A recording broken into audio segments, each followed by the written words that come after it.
Assalamualaikum warahmatullahi wabarakatuh. Jumpa lagi bersama channel Quran Jalan Hidupku. Pada kesempatan kali ini kita akan membahas latihan soal beserta jawabannya.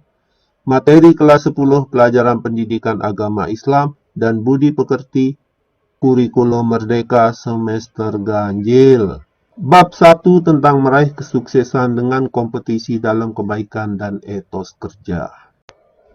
Buku sumber pendidikan agama Islam dan budi pekerti untuk SMA SMK kelas 10 penerbit Kementerian Pendidikan, Kebudayaan, Riset dan Teknologi cetakan pertama tahun 2021. Sebelum kita mulai, kakak ingatkan kepada adik-adik, lakukanlah sholat wajib 5 waktu, yakni sholat subuh, sholat duhur, sholat asar, sholat maghrib, dan sholat isya pada waktunya. Karena sholat lebih utama dari urusan yang lainnya. Baiklah, sebelum kita membahas seluruh soalnya, jangan lupa langsung subscribe dan nyalakan lonceng notifikasinya supaya adik-adik tidak terlewat video barunya, serta share ke tetangga-tetangga dekat kalian. Oh ya, untuk video ini, apabila ada pertanyaan, silahkan tulis di kolom komentar di bawah video ini. Selamat menyaksikan. Soal nomor 1. Perhatikan tabel berikut ini. 1. Wa anzalna. A. Lalu dia beritahu kalian. 2. Baina yadaihi. B. Maka putuskanlah. 3. Fahkum. C.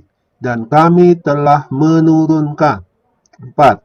Fayunabbi'ukum. D. Antara dua tangannya garis miring sebelumnya. Pasangan yang tepat adalah titik.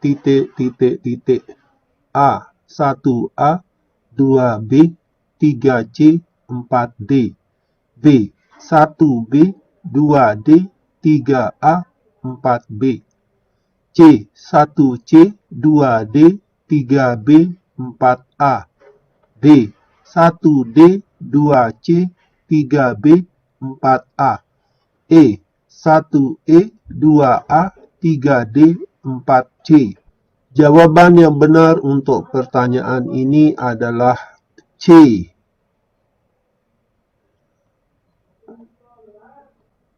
Satu C. Wa anzalna artinya dan kami telah menurunkan. 2D. Baina yadaihi antara dua tangannya garis miring sebelumnya. 3B. Fahkum maka putuskanlah. 4A. Fayunabbi'ukum lalu dia beritahu kalian. Baik, kita lanjut ke soal nomor 2. Berdasarkan Quran Surat Al-Ma'idah, garis miring 9.248, ditegaskan bahwa kitab Al-Quran diturunkan oleh Allah Subhanahu wa Ta'ala dengan hak dalam kurung kebenaran. Kebenaran tersebut meliputi hal-hal berikut ini kecuali A. Zat yang menurunkan. B. Hak dalam kandungannya. C. Cara turunnya. D. Yang mengantarnya turun. E. Penafsiran manusia atas Al-Quran. Jadi jawaban yang benar untuk pertanyaan ini, karena kecuali maka penafsiran manusia atas Al-Quran. Perlu saya jelaskan sedikit di sini, nomor 9 ini adalah nomor suratnya, sedangkan 48 ini adalah nomor ayatnya. Lanjut nomor 3. Kitab Al-Quran berfungsi membenarkan kitab-kitab sebelumnya, yakni Taurat yang diturunkan kepada Nabi Musa alaihissalam, Zabur yang diturunkan kepada Nabi Daud alaihissalam, dan Injil yang diturunkan kepada Nabi Isa alaihissalam. Al-Quran menjadi saksi atas kebenaran kandungan kitab-kitab terdahulu. Dalam hal ini Al-Quran berfungsi sebagai titik. A. Muhaimin, B. Mutakabbir, C. Mutawatir, D. Mursid, E. Murabbi. Yang benar untuk jawaban ini adalah A. Muhaimin. Lanjut nomor 4. Dalam kedudukannya sebagai pemelihara, Al-Quran memelihara dan mengukuhkan prinsip ajaran ilahi yang bersifat universal, kulli, dan mengandung kemaslahatan abadi bagi umat manusia sepanjang masa. Berikut ini yang merupakan bukti ajaran Islam bersifat universal adalah A. Membutuhkan waktu yang lama untuk mempelajarinya. B. Ajarannya mudah dilakukan oleh seluruh golongan manusia.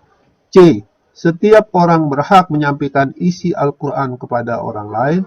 D. Memperluas peluang manusia untuk masuk surga. E. Tidak ada syarat tertentu untuk melaksanakan ajaran Islam.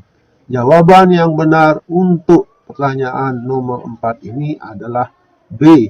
Ajarannya mudah dilakukan oleh seluruh golongan manusia.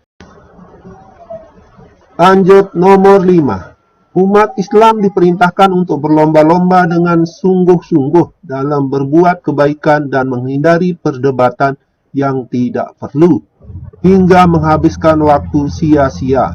Berikut ini yang bukan merupakan hambatan dalam menerapkan fastabiqul khairat adalah A. Kurangnya ilmu untuk memahami isi Al-Quran. B. Merasa diri paling benar dan menganggap pihak lain sesat. C. Memiliki pendirian yang teguh dan konsisten. D. Merasa cukup dengan amal yang dilakukan. E. Tidak mau menerima nasihat orang lain. Jawaban yang benar adalah C. Memiliki pendirian yang teguh dan konsisten. Lanjut nomor 6.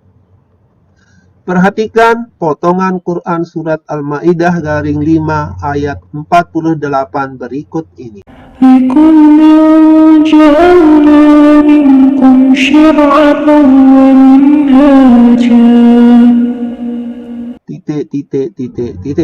Arti dari potongan ayat di atas adalah A.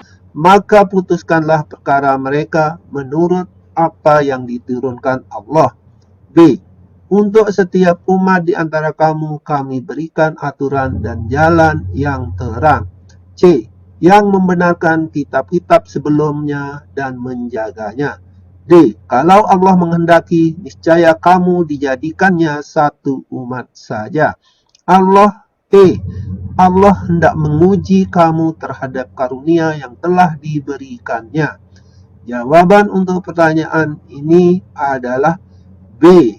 Untuk setiap umat di antara kamu kami berikan aturan dan jalan yang terang.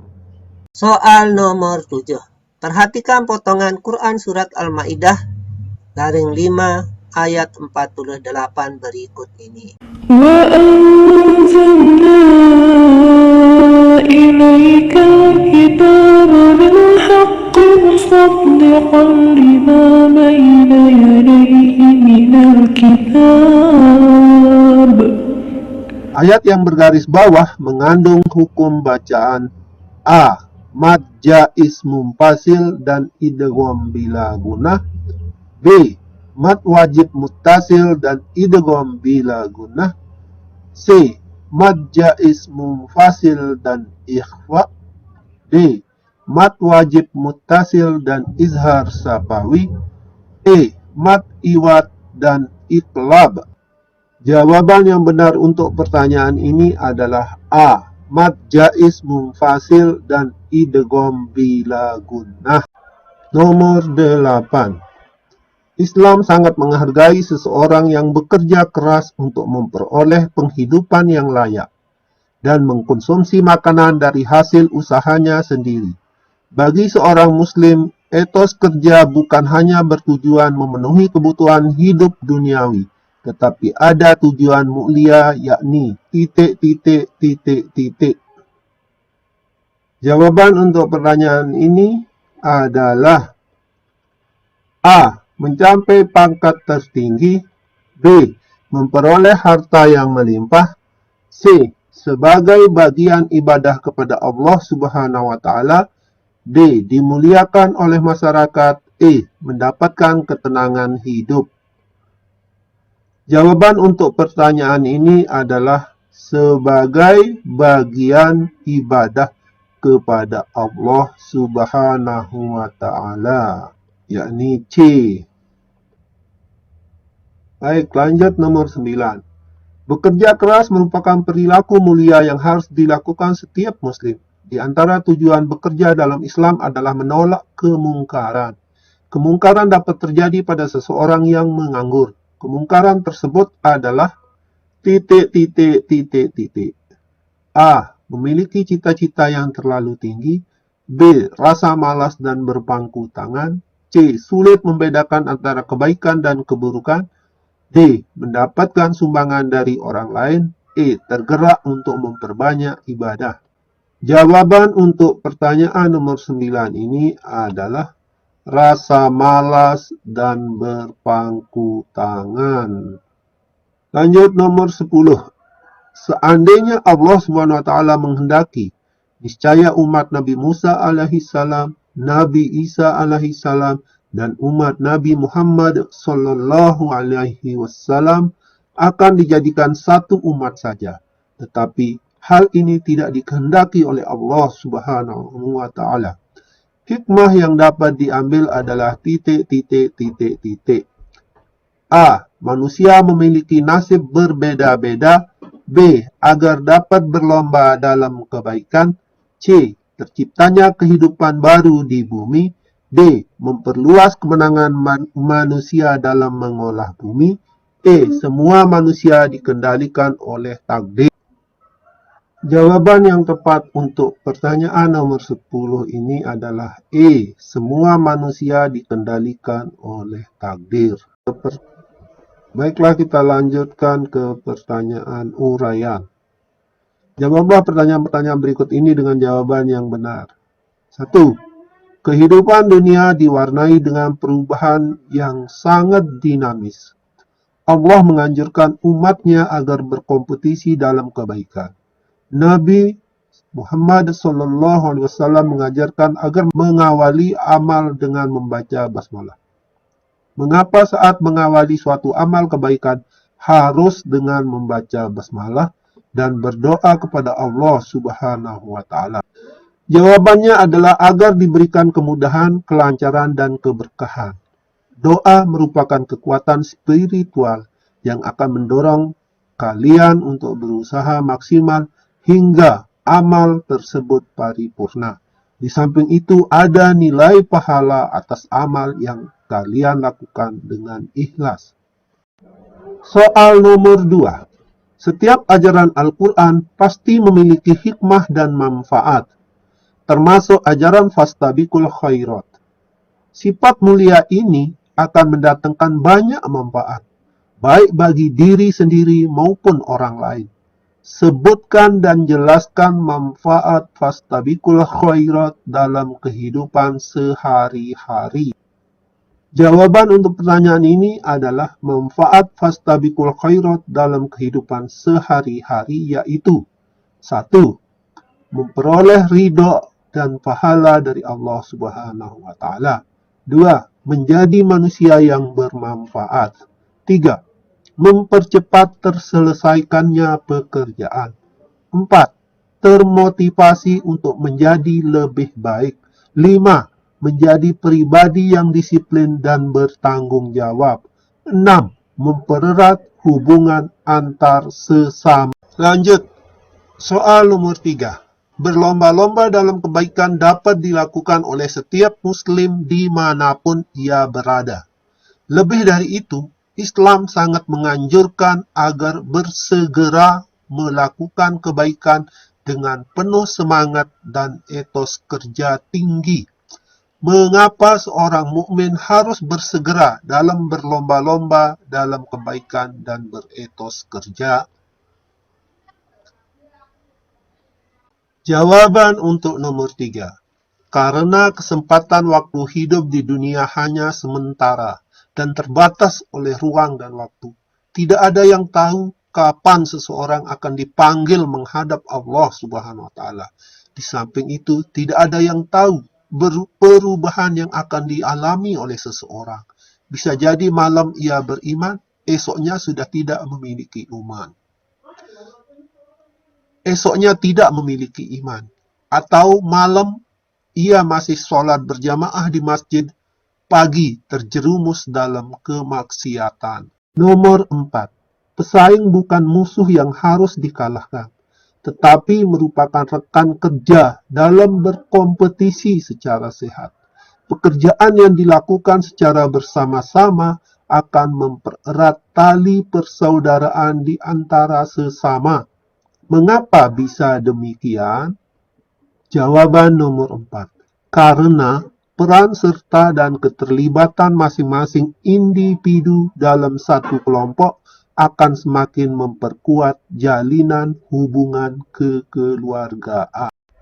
Soal nomor 5. Quran Surat At-Taubah _9 ayat 105 berisi pesan-pesan mulia yang harus dilakukan oleh setiap muslim dalam kehidupan sehari-hari. Sebutkan pesan-pesan mulia yang terkandung dalam Quran Surat At-Taubah _9 ayat 105. Jawaban untuk pertanyaan nomor 5 adalah pesan-pesan mulia yang terkandung dalam Quran Surat At-Taubah _9 ayat 105 adalah 1. Allah Subhanahu wa Ta'ala memerintahkan untuk beramal soleh hingga manfaatnya bisa dirasakan oleh diri sendiri maupun masyarakat luas. Amal tersebut harus dilakukan dengan ikhlas karena mengharap ridho dari Allah Subhanahu wa Ta'ala. 2. Setiap amal akan dilihat oleh Allah Subhanahu wa Ta'ala, Rasulullah Sallallahu Alaihi Wasallam, dan mukminin di akhirat kelak. Lalu akan dibalas sesuai amal tersebut. Jika amalnya baik, maka mendapat pahala. Sebaliknya, jika amalnya buruk, maka akan dibalas dengan siksa. Karena seorang muslim haruslah memperbanyak amal soleh ketika hidup di dunia. 3. Janganlah merasa amalnya sudah cukup banyak untuk bekal hidup di akhirat. Sifat ini akan menghambat munculnya keinginan untuk beramal soleh lagi. Tumbuhkan inisiatif untuk melakukan amal soleh sehingga orang lain ikut tergerak untuk melakukannya. Pahala berlipat akan diberikan oleh Allah Subhanahu wa Ta'ala kepada orang yang memberi contoh tanpa mengurangi pahala mereka yang mencontoh. Setiap manusia akan kembali ke kampung akhirat dan menerima balasan amal perbuatannya. Seorang mukmin hendaklah jangan larut dengan gemerlap kehidupan duniawi hingga melalaikan akhirat yang kekal abadi. Baiklah adik-adik yang saya banggakan dan saya sayangi, itulah soal-soal kelas 10 materi pendidikan agama Islam, kurikulum merdeka semester ganjil. Bab 1 tentang meraih kesuksesan dengan kompetisi dalam kebaikan dan etos kerja. Semoga channel ini bermanfaat. Sebelum kita akhiri, mohon subscribe, like, share, dan komen. Wassalamualaikum warahmatullahi wabarakatuh.